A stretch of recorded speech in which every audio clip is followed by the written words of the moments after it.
that Prahlad Maharaj gave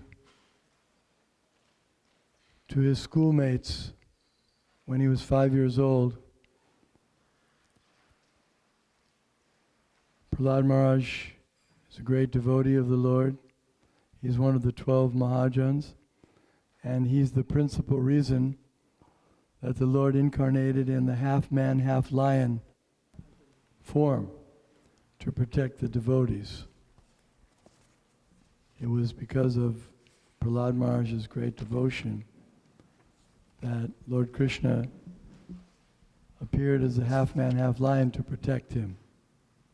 We discussed that on Friday,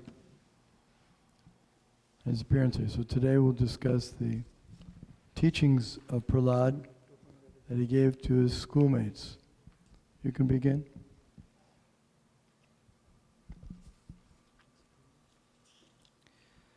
Reading from Srimad Bhagavatam, Canto 7, Chapter 6, Text 1.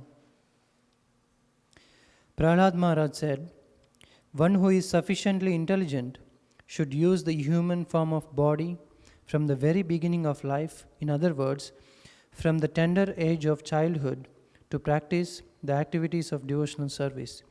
Giving up all other engagements, the human body is most rarely achieved, and although temporary like other bodies, it is meaningful because in human life one can perform devotional service.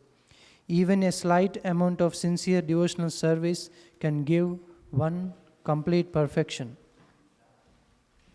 This is an important instruction, not only to the little boys that were in his class, 5-year-old boys, and they were the sons of the leaders of the world.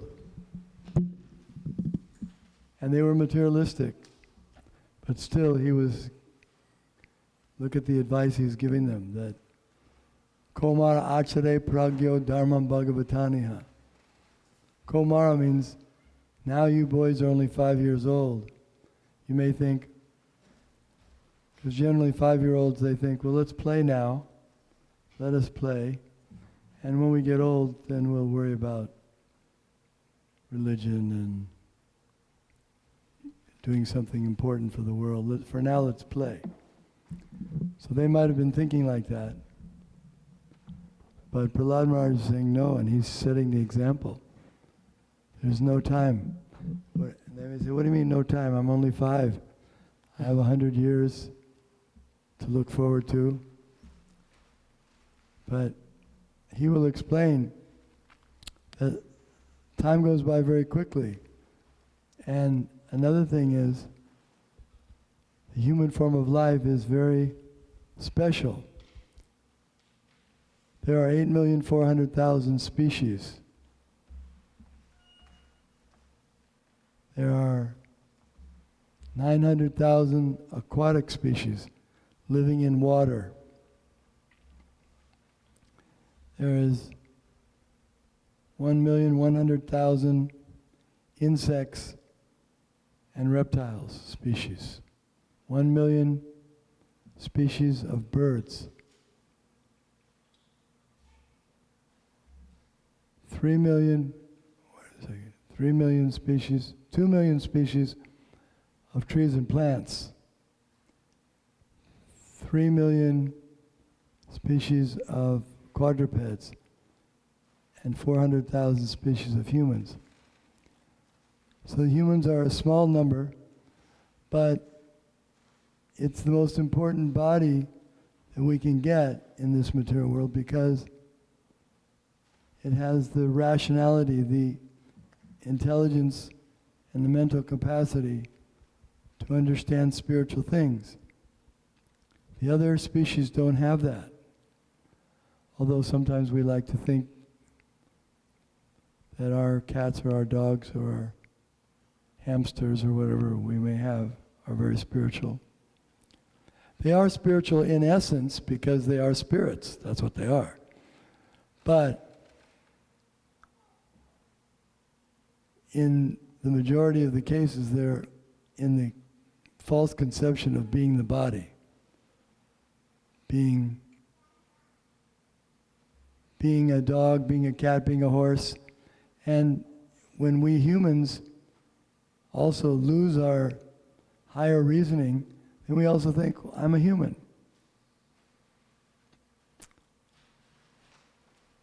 So, question may come up.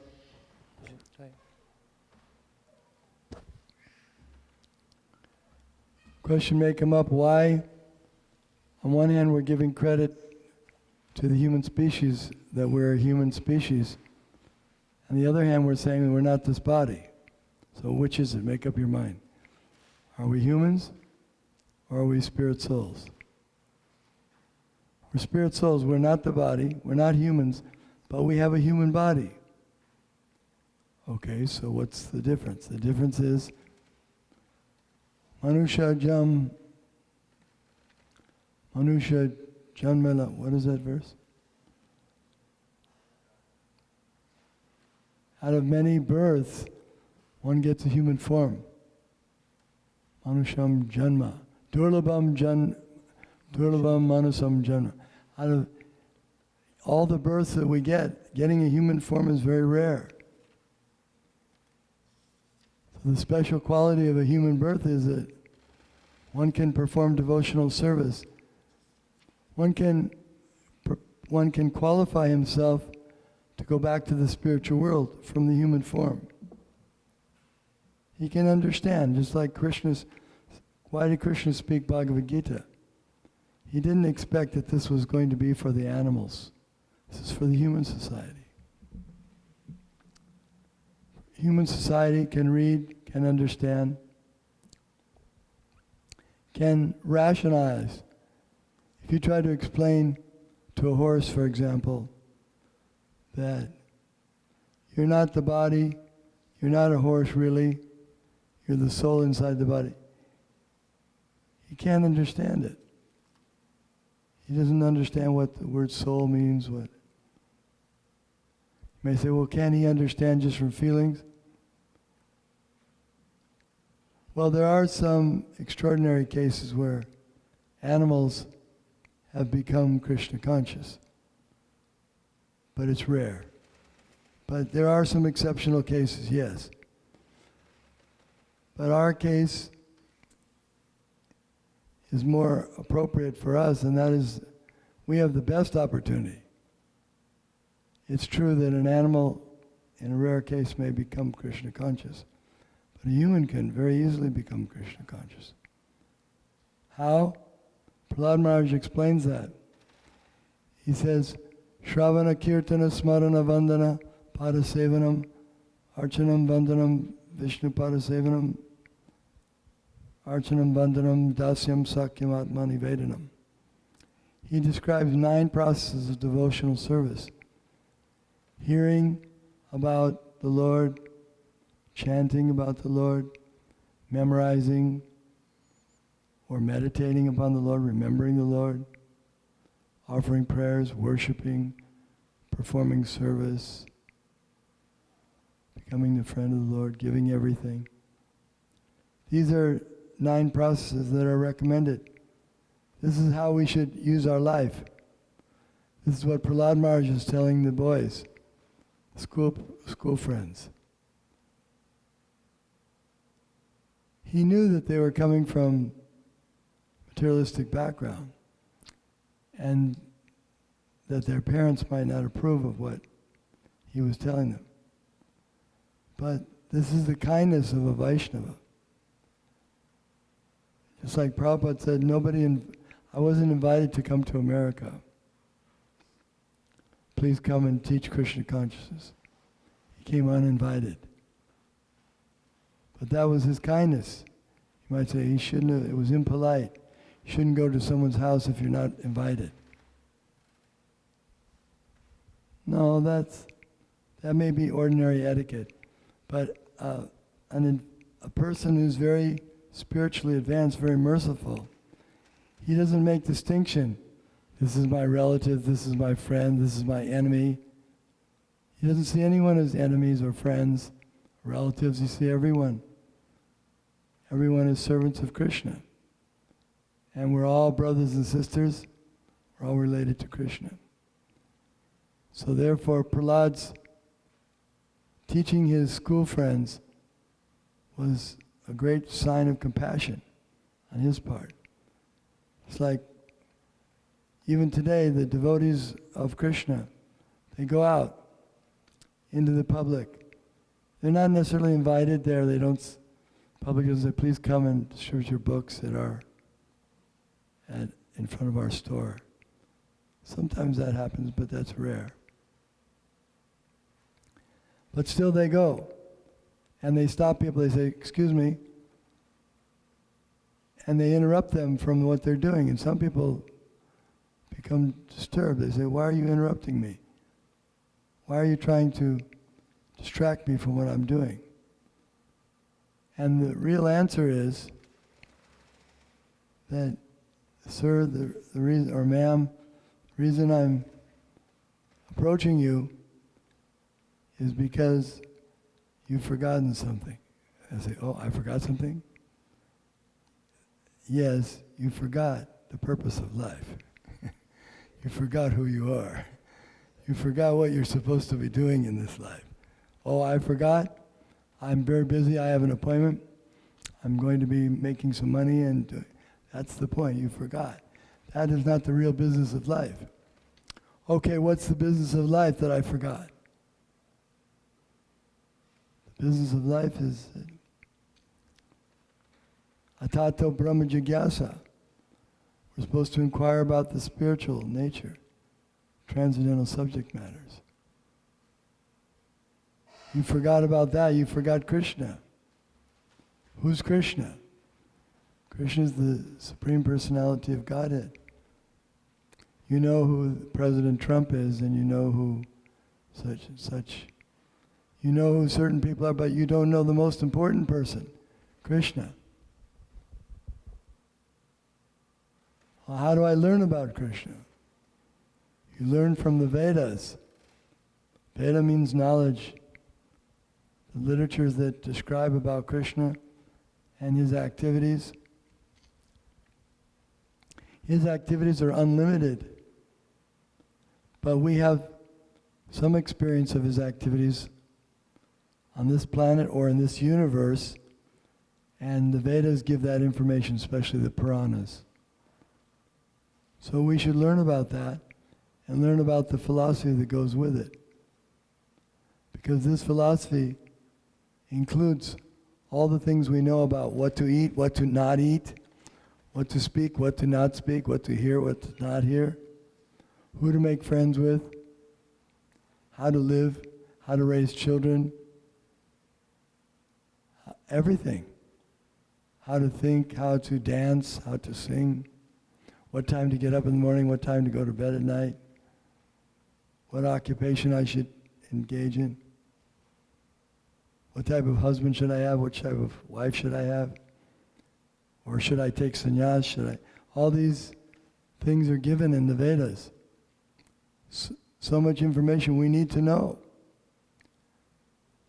Just like if we don't know that, and we're eating things that are not good for us, for example. Imagine if someone says, you're eating that?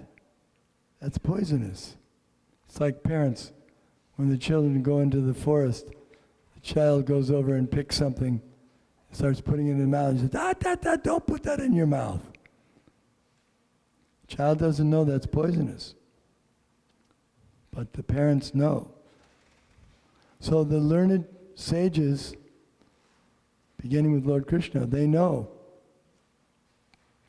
what we need to know, and they're teaching us. And it's not harsh teaching. It's not punishment. It's actually liberation. When one learns this knowledge, he becomes free from the cycle of birth and death. He becomes free from having to go through the suffering. Just like when one is dreaming and he's having a nightmare, the simple solution is to wake up. If you wake up, the nightmare goes away. So we have to wake up. Utishthata, Jagrita Prapya Varanibodhata. Wake up, sleeping souls. Lord Chaitanya said, Jeev Jago, Gaura Chandra Bole, Kota Nidra Jayomaya Pisha Chirakole. That's essentially the same teaching that Prahlad's saying, my dear friends, wake up. Don't waste your time. You've reached the human form of life. Now you have this great opportunity. Read it again. Prahlad Maharaj said, one who is sufficiently intelligent should use the human form of body from the very beginning of life. In other words, from the tender age of childhood, to practice the activities of devotional service, giving up all other engagements. So this is an important point. That means that children can be engaged in devotional service. It's not that they have to get old and then they can engage in devotional service. In fact, children take to devotional service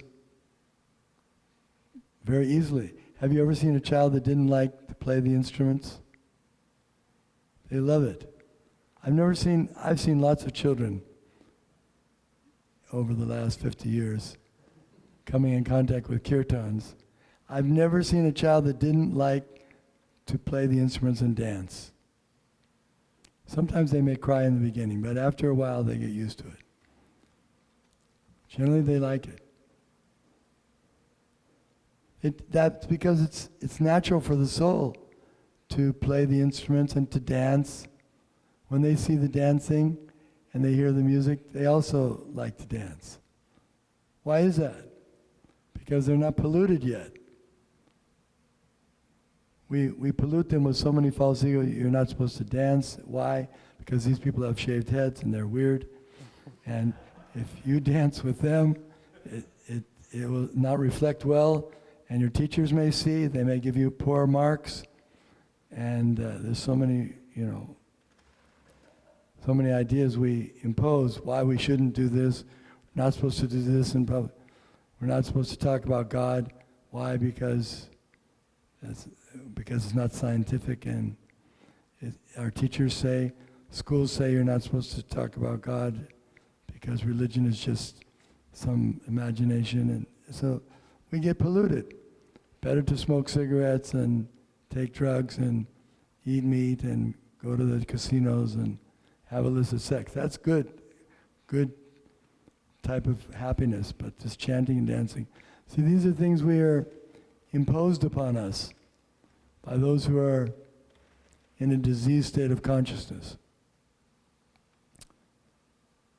All right, let's read the next text. From Text 2. Prahlad Maharaj. Prahlad Maharaj, for those of you who don't know, he's pictured here. If you can see over here, little boy with the garland, that's who's speaking. Text 2. The human form of life affords one a chance to return home back to Godhead. Therefore, every living entity, especially in the human form of life, must engage in devotional service to the lotus feet of Lord Vishnu. So, this statement, it includes some assumptions or that we need to know, and that is that our life is eternal. We're existing for eternity.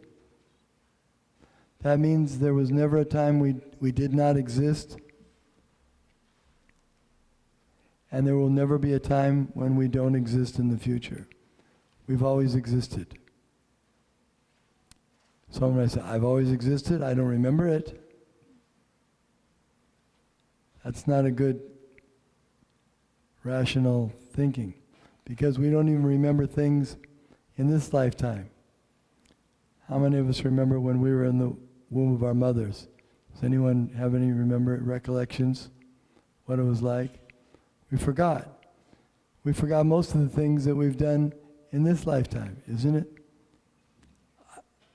How many things do you remember of the first year in your life? Can you tell us what you did on the third day? Someone like to give us an accurate...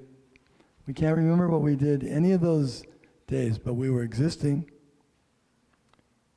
So we forgot. Change of body means as the body changes, we forget. And when the body changes completely, at the time of death, we completely forget the past body. Even, for example, Did any of you dream last night? Someone dreamt? Do you remember what you dreamt about? All the details? No. You wake up, you forget that life, and then now we forget that life, but when we go to sleep again tonight, we'll forget what we did today and we'll be dreaming something else.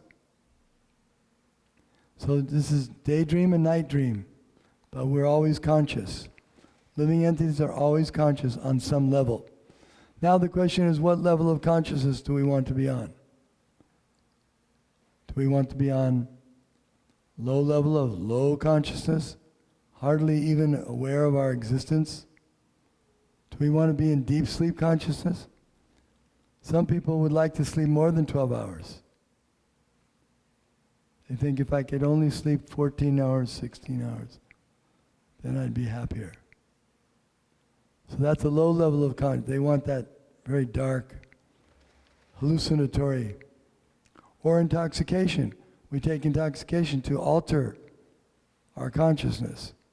We think that may be elevating our consciousness, but actually it's not. The way to elevate our consciousness is through transcendental practice of yoga, especially bhakti yoga. Bhakti yoga is meant to elevate the consciousness from not just human consciousness, not just mental consciousness, not just sensory consciousness, and not just spiritual consciousness of being one with the universe or one with the Supreme. That's good, but there's higher consciousness than that. And that is, I am the eternal part and parcel of Krishna. Jiver Swarupoy Nichera Krishna Das. I'm the part and parcel of Krishna. I'm servant of Krishna. That's my constitutional position. So that's what we're trying to do. That's what Prahlad is telling. Purpose of life is to raise the consciousness so that we can get out of this cycle of birth and death suffering. It's suffering to be in these bodies. There's always pains. You may say, but there's pleasures too. Yes, there's pleasures. It's a fact that not only the humans get pleasure, but even the animals get some pleasure. Nayam deho deha bhajam niloke kastan kaman arhate vidbhujamye. But we should not strive to get the pleasures that are available for the animals. What's the use of that? We've already come to a higher stage, at least potentially a higher stage. So we should use our intelligence and our energy to raise our consciousness to the highest platform. Krishna consciousness is the highest platform. Why? Because it includes knowledge of everything else. It includes knowledge of the sensory, what's available on the sensual platform. For example, the sensual platform is not just on this earth planet, but there are millions of planets and universes in the world, and on different situations there's different levels of enjoyment, sensual enjoyment. But sensual enjoyment is limited. It's limited because we're trying to enjoy through the body, which we're not. A body made of senses, which we are not. So a higher level of consciousness is mental state.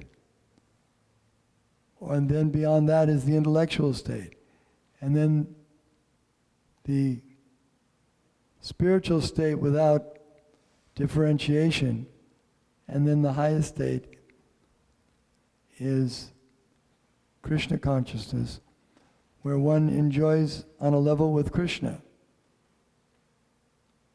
in his spiritual abode. That's what Prahlad is saying, that if we utilize the human form of life properly, we won't have to take birth again in the material world and undergo the tribulations of birth, death, old age, and disease. We will be liberated from that. Continue. Next verse. There is another part of the... Finish it. This devotional service is natural because Lord Vishnu, the Supreme Personality of Godhead, is the most beloved, the master of the soul, and the well-wisher of all other living beings. We're all looking for the perfect lover, the perfect friend, the perfect child, the perfect master. It's Krishna, Vishnu. That's who we're looking for. And we're frustrated as long as we haven't found Krishna or Vishnu, our relationships will be frustrated. Even the so-called perfect loving relationship, I remember in England back in the 70s when Diana married Prince Charles. It was a big thing. It was everyone in England was in ecstasy, practically, because they said this is a marriage that was created in heaven. And they were thinking, but it didn't last. They were disappointed, it didn't last. The love is not perfect. The man couldn't love the wife, the woman perfectly, she couldn't love him perfectly, and everyone was disappointed. But Krishna and Radha, they're eternally loving. She never says, I'm tired of Krishna now. Let me find someone else. Never. He's ever fresh. His Nava Nava Rasa Dhamara Jyotirantamasa. His pleasure of being with Krishna is ever increasingly enjoyable. You never have to worry that you're going to get tired of Krishna. So you have to keep some clause in the agreement, nuptial agreement, that if it doesn't work out, I still have my side. No, with Krishna you don't have to worry about that. It works out. Krishna is unlimitedly attracted. And we just have to prepare ourselves to be unlimitedly faithful to Krishna. And that's natural. Prahlad says it's natural to be in love with Krishna because he's the natural master. And you may say, well, let's say I don't feel attracted to Krishna in a conjugal way. Well, of course, we can't exactly determine that in our present state because we're still in bodily consciousness. We're still thinking we're this body. I'm thinking I'm a man, I'm a woman, I'm American, I'm Indian. But we're not these things. So we have to rise above that. Then we can realize what our eternal relationship, our rasa or svarup, our eternal relationship is in relationship with Krishna. So there's some preliminary purification has to go on in this stage. And our eternal relationship with Krishna will be revealed. But rest assured, it will be on the relationship of service. Even if it's conjugal love, it's service. The gopis, for example, the cowherd damsels, they're serving Krishna by being beautiful for him, by dancing for him, for cooking for him, making garlands for him, chastising him. That's for his pleasure. He enjoys that. It's like a boyfriend, he enjoys when his girlfriend chastises him.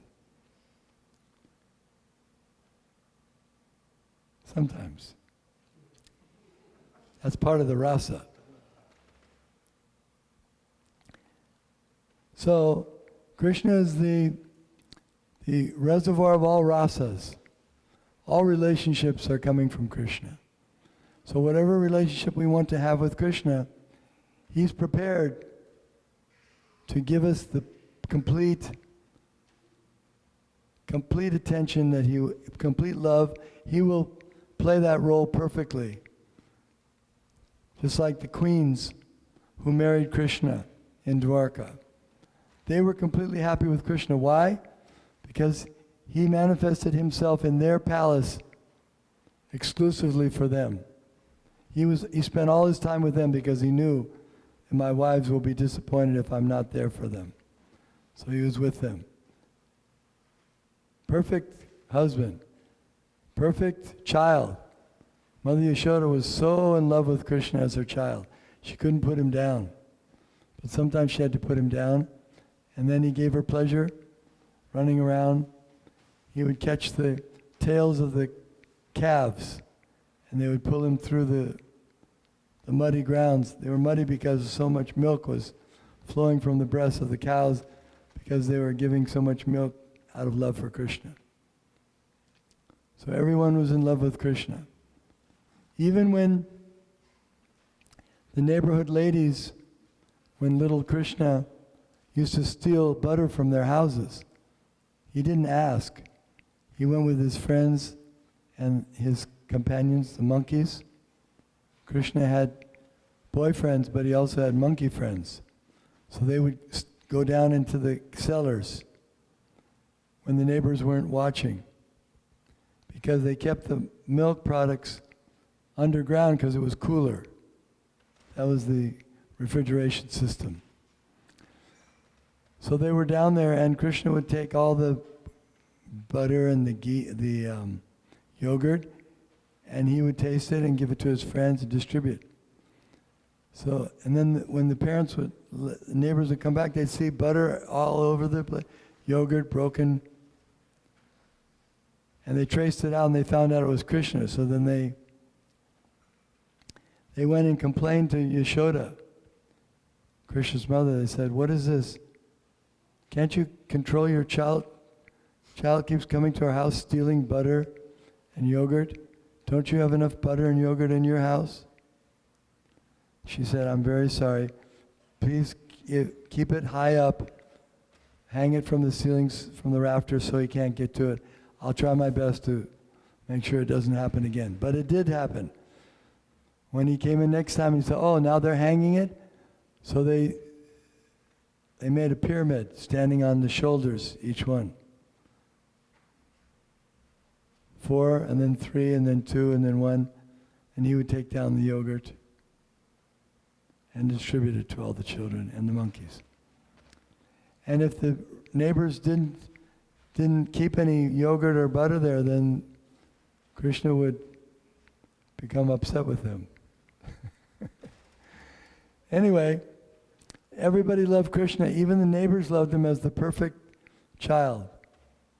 Their complaining was actually was an excuse to think about him. It was an excuse so they can talk about Krishna all the time. So Krishna is prepared to relate with the living entities on whatever relationship they want. That's pure Krishna consciousness. And that will be eternal relationship. Someone may think, well, in the spiritual world, is it just Krishna and me, just two persons? No. Krishna has many times more than here. Associates are there. There are birds there, there are trees there, animals, everything. Whatever we see here, there's more there, and they're better. We think music is nice here with quadrasound, stereo, quadraphonic, surround sound. Sound there is infinitely more high fidelity and transcendental than here. So if you like the music here, you'll love the music there. If you think things are beautiful here, forms are beautiful, wait till you see the forms there. So we need to practice to prepare ourselves. Therefore Krishna has come, all right, you're not able to see spiritual, I'll come in the form of stone or wood or metal or jewels. So you can see me and you can worship me and you can dress me and you can cook for me and I'll dance for you. You can talk to me, I'll talk back to you. So for the advanced devotees, they're communicating with Krishna in the deity form. You don't have to wait till you go back to Godhead. You can relate with Krishna now, when you're pure. Even when you're not pure, that's a way to become pure.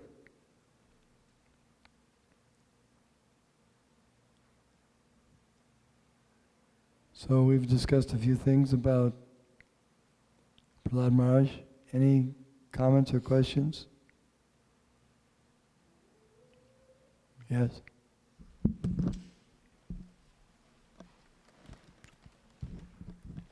It was nice listening about the Krishna's pastime. And I heard that as Nanda Maharaj has a 900,000 cows, so Krishna's home he had enough butter and yogurt and all the milk products. But sometimes the residents of the Dwar of Goloka Vrindavan and Vrindavan, they wanted to see Krishna at their places because they wanted to enjoy the pastime with the Lord. So they are coming to complain Mother Yashoda. It was another chance to see Krishna. And when Krishna heard about the complaint against him, he go back again to all the Gopika's house, all these residents, to give them a lesson that why did you complain to me? Actually, they wanted to be seen. They wanted the presence of Krishna in their home. So they wanted to. So that's why they are also playing the tricks to hanging the yogurt and everything so accessible to the Krishna, and all monkeys and Krishna's all friends. So they can do and can perform these pastimes. This all breaking pots and stealing butters and spreading it here and there. Yes, there's one pastime. One of the gopis, she had been complaining about Krishna, and so Yashoda said, okay, next time catch him right while he's doing it, with the yogurt in his mouth, and then bring him to me, then I'll chastise him. So she was waiting, and when Krishna came in and was taking the yogurt and the butter, she caught him with her hand.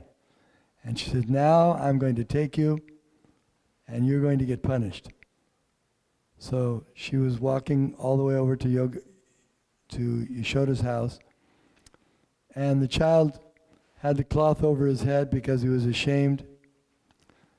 And when she arrived there, she said, okay, Mother Yashoda, you wanted me to catch him red-handed. Well, I caught him. Here he is. Here's the culprit. Now punish him. And everyone was surrounded. Everyone had gathered because Krishna was now being caught. Everyone took the opportunity to see Krishna again. So they thought, oh, Krishna's going to be in trouble now. So they were all watching. Everyone was watching. And she said, here's your naughty son. And everyone started laughing. And they said, I think her name was Padmavati, said, this is your son. So what happened was Krishna had transformed himself into the form of her son. So when she brought him before Yashoda and all the others, everyone was laughing at her. They said, you better go back and chastise your own son because this is the wrong one. So she thought she'd gone mad. She said, it was Krishna. I had him in my hand the whole time. How could it be my... And then they were walking back, and then Krishna turned back into Krishna and said, now, this time, I appeared as your son. If you ever catch me stealing again, I'll become your husband. Don't doubt it. So she said, okay, I'm never going to do it again. So Krishna enjoys these different pastimes. Perfect son, perfect neighbor. Any other? You had one?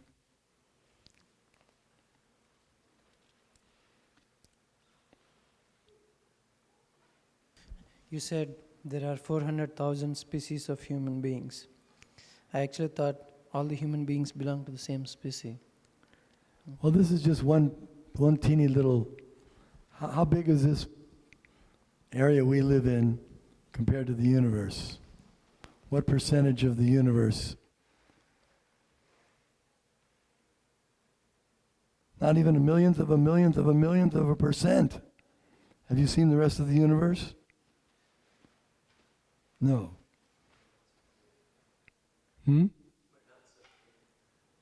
Yeah, there's many different species. Many of them are described in the Mahabharata.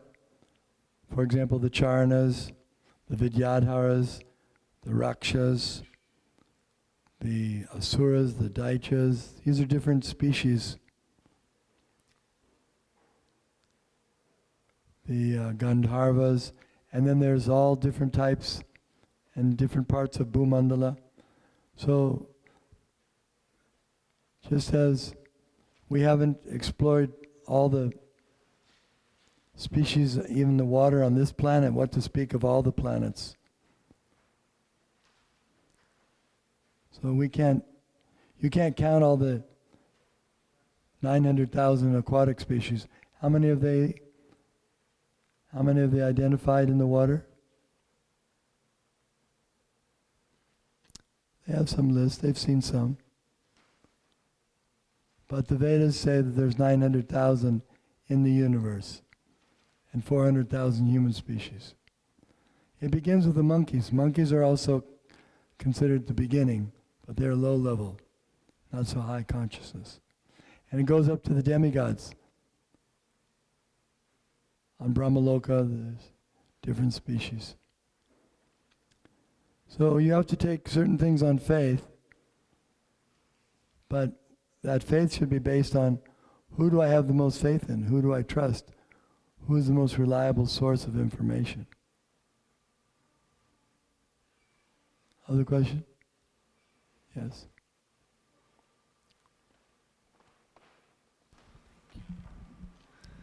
Maharaj, you said that in Krishna's house, Krishna plays with the gopis, and there's different birds and animals. So I wanted to know, when you say birds and animals, are they humans in this life who become birds and go to Krishna's planet, or are they birds that hear Krishna's pastimes and leave their body and become birds again in Krishna's planet? Some of them Or are how eternally. does that work? Some of them are eternally there. Some of them are eternally enjoying their pastimes with Krishna as birds. It's like Krishna has special rasa with the birds, the parrots. You see in some of the paintings there's parrots. So one of them there's famous couple called Sukha and Sukhi, male and female parrot. So they also get involved in the pastimes of Krishna. And sometimes Krishna uses them, you can teach them to talk. Even the parrots on this planet you can teach to talk. Do you have experience? Have you taught them anything?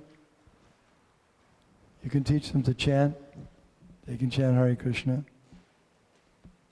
Yeah, they chant beautifully. But the parrots in the spiritual world, they chant better. And they can remember long verses.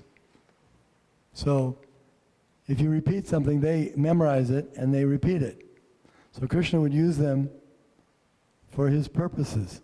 He would train the male parrot to learn something, he would say, and then they would repeat it. And then, in this way, he would trick Radharani, and then Radharani would train the female parrot to say certain things, and it was...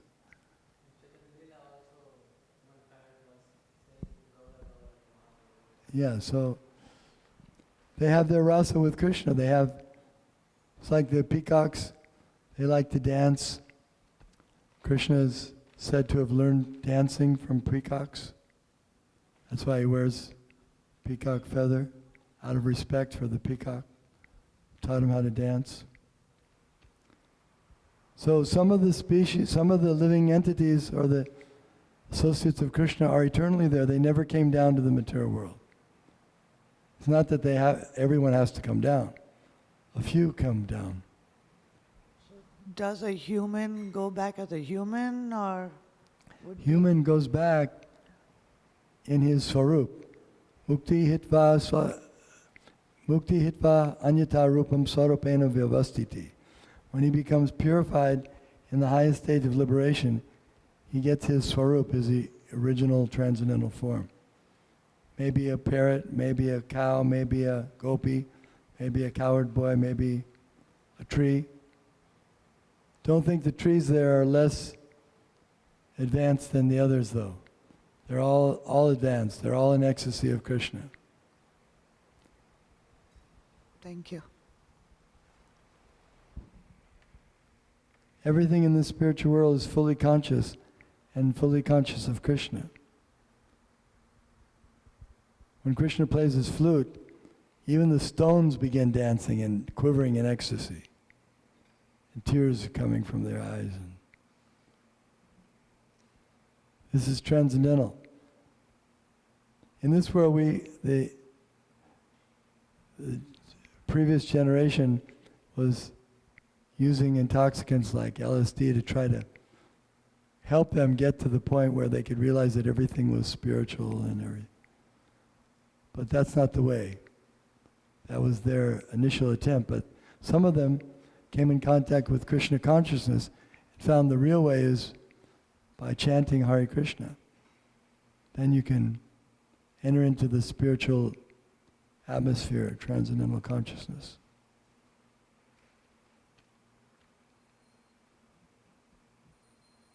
Other points?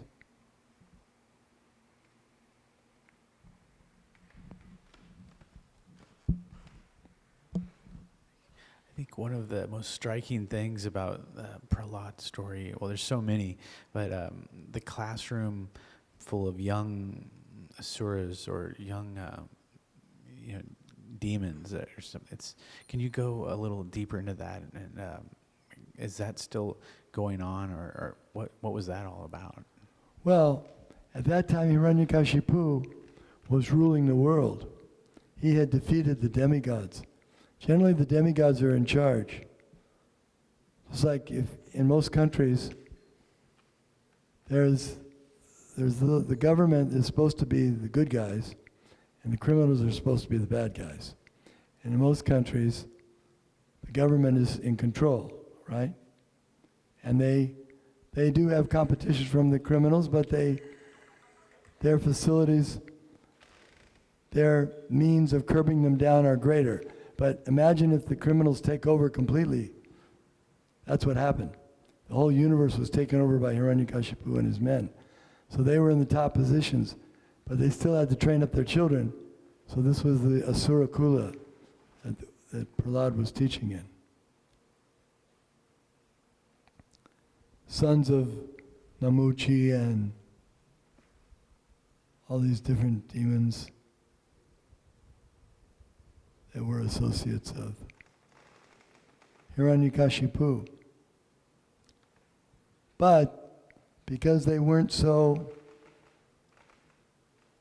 hadn't been so misguided yet, there was a good opportunity for them and they took it. They all became devotees. It says in the scripture that they became devotees by the association of Prahlad Maharaj. So we can train up our children. If they're very saintly persons, they can also preach to their friends in school, and they'll have influence over them.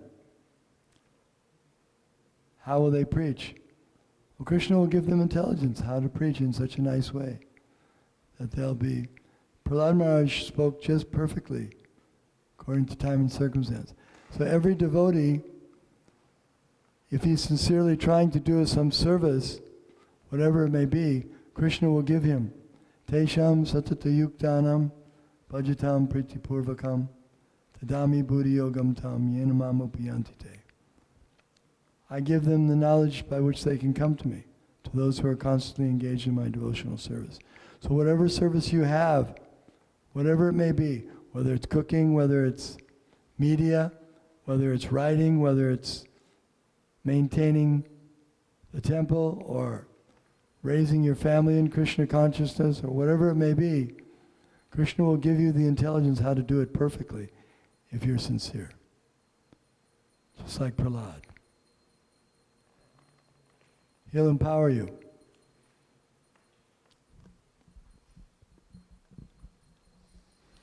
So to raise this level of sincerity, it's good. Does it go back to these 9 methods that Prahlad talks about? Yeah.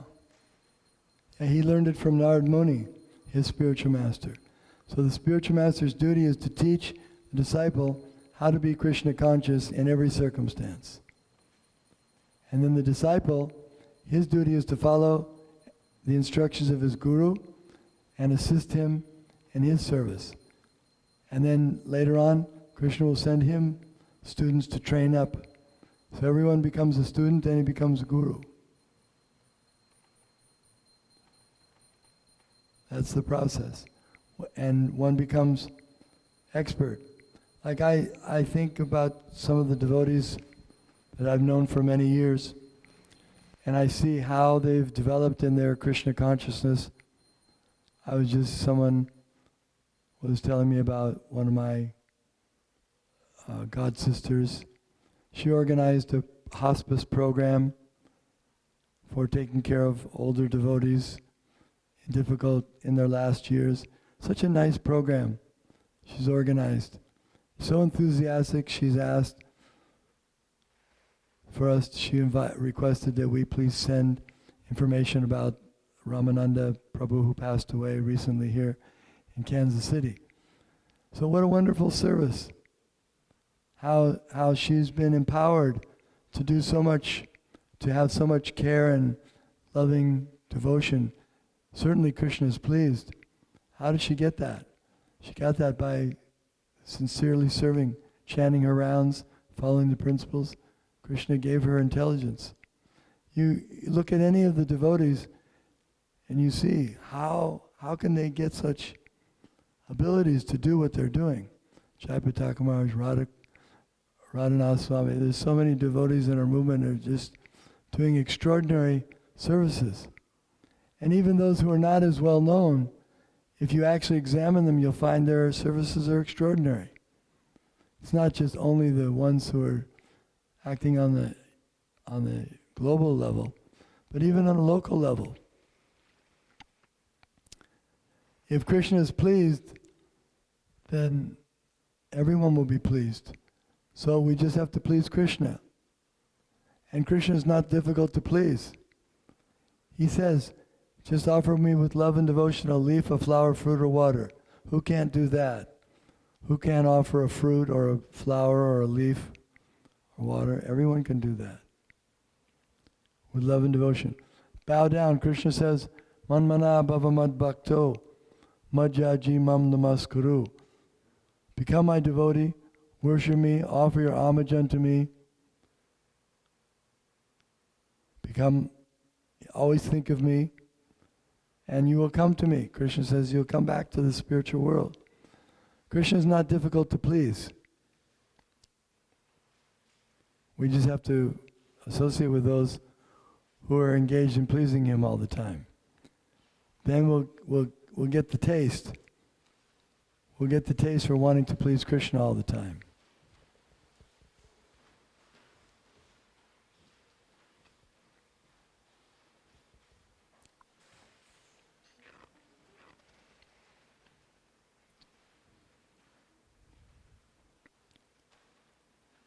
Yes, over here.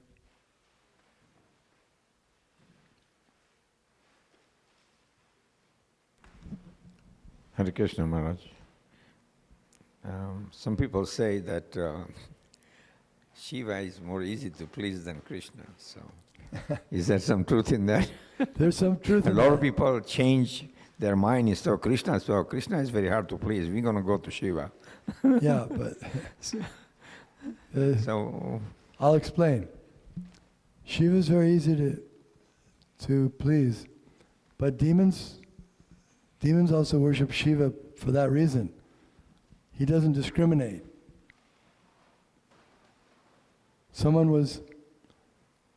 One demon wanted to please Lord Shiva to get a benediction from him. And he was saying, oh, my dear Lord Shiva, please come, please come. My Lord, if you don't come, I'll cut off my finger. So he started cutting his skin off.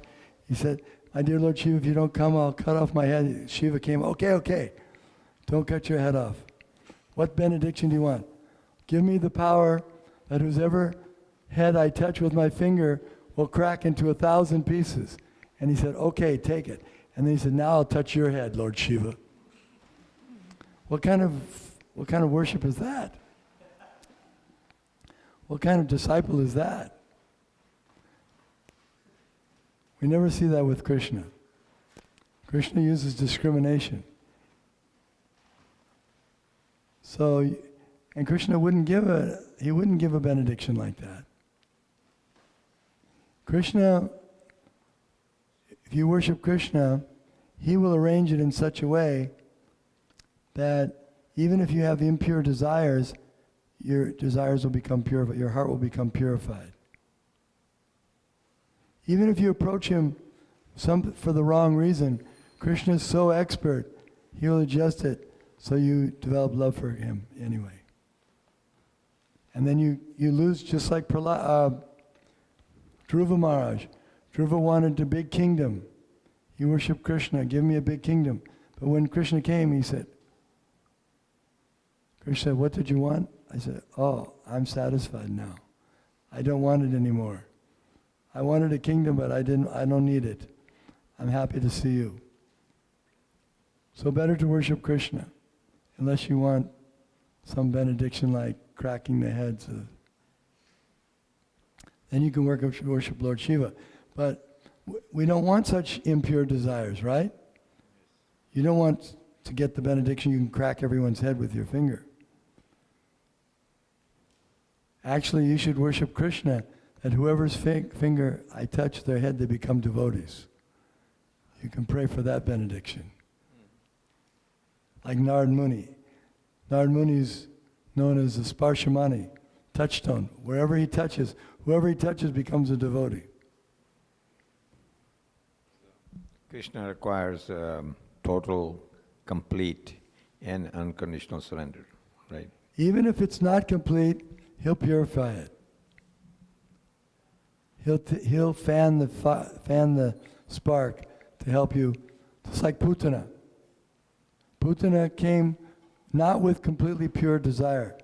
She put poison on her breast and then said, here, my dear baby Krishna, suck my breast like a nice little baby. Enjoy the milk.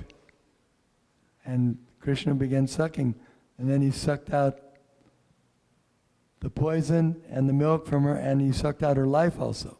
But because Krishna said, she approached me like a mother, so I'll let her go to Goloka. She can be one of my mothers in Goloka. That's Krishna. Thank you very much. Now we're going to have Arti ceremony. Thank you very much. Srila Prabhupada ki jai. Shri Prahlad Maharaj ki jai. Lord Nrsimha ki jai. Shri Shri Gaura Nitai ki jai. His Holiness Danavir Goswami Maharaj ki jai. Hare Krishna.